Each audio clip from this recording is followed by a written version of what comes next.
guys, welcome back to my YouTube channel. Today I'm so excited because I'm gonna share with you my recipe to make Sicilian brioche. We call them Brioches Col Tuppo, and during the summertime they're my favorite thing to have. I love to have them with a nice ice cream inside or with granita, of course.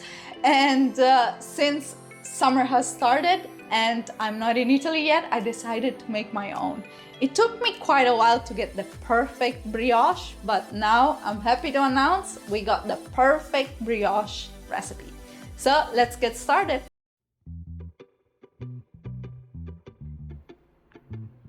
In a pot or a microwave, heat up some milk. I'm using plant-based milk. Any type of milk will work anyways. I'm heating it up just a slightly little bit, just to have it warm, definitely not hot, otherwise it will kill the yeast. I put the dry yeast in a bowl and I add in the slightly warmed up milk. Give it a mix and set it aside so that the yeast melts well. Meanwhile, I grated the zest of a whole lemon and of a whole orange in the sugar.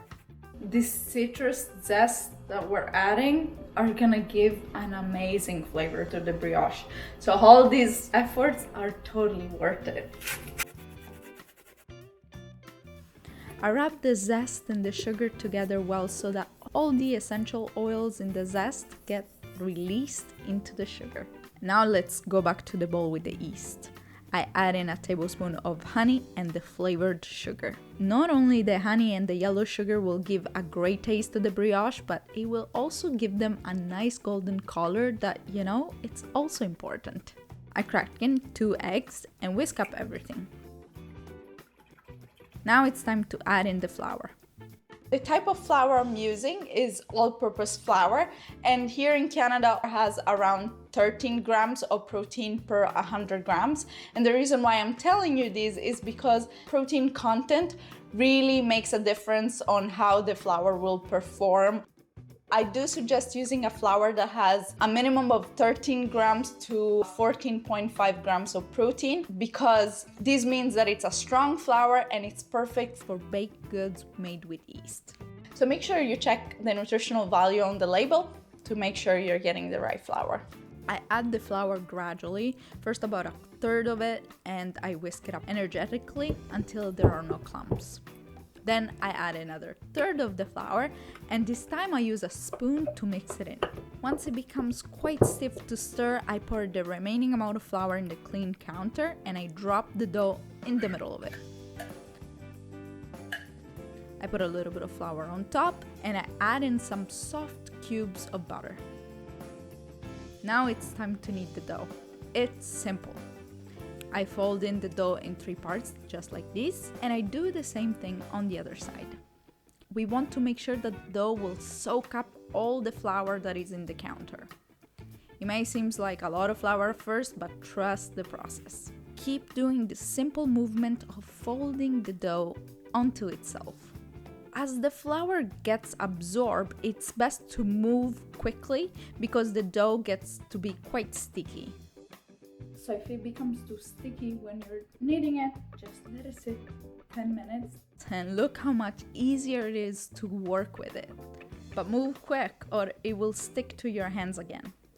When the flour is well incorporated, I picked up one side of the dough and slapped the hanging part of it onto the counter. This technique is called slap and fold, and it helps to give a structure to the dough. And I repeated it for a few times. Alright, now I place it back in the bowl and I cover it with some plastic wrap. And then we let it sit for 2 hours so that it rises in volume. And I love to put it in the oven, obviously off, but with the light on, because it keeps it in a nice warm environment with no air. 2 hours later, look how much it grew. I sprinkle a super small amount of flour on the counter and a little bit on my hand. And we take this beauty out of this cage. I simply close it off like this and I make it into this long sausage. I cut the dough in 2 parts and I even weighed them to make them all of the same size, just to be precise, but obviously it's not required. I made the base of the brioche 100 grams and the tuppo, which is the bun on top of the brioche, about 20 grams. Now, my favorite part, giving a shape to the brioche. Even here, I fold the dough into 3 parts in one way and on the other way. I mean, this is just one of the many methods you could use. This is just the one that works best for me. The next step is the rounding of the dough. I simply make it into a ball with my hands and then I roll it into the counter just like this. And voila! Place the brioche in the pan with parchment paper and make sure you leave a lot of room between one another. I do the same thing for the small buns, so I fold them in 3 in both directions and I made them into a ball. And I roll them onto the counter just like this. And then I also make a sort of tail. I make a hole in the middle of the base and I add the tuppo. Make sure it's inserted well so it doesn't pop out later on. I let the brioche rise for about an hour by putting them again in the oven, turned off with the light on, just like we did earlier. An hour later, I brushed the brioche with a mixture made with 1 egg and a splash of milk. Professional people usually would use a pastry brush, but I didn't have one and I used the back of a fork. It works pretty good. Where I'm from, it's typical to make the brioche with granulated sugar on top, which I think it's a great addition since the dough itself, it's not very sweet, considering that it's meant to be eaten with other sweets like granita or ice cream. But in some places you will find it without the sugar. So I made them both. Bake them in a preheated oven at 350 Fahrenheit for 15 minutes. And here they are. Look how beautiful! Okay, let's open one up together.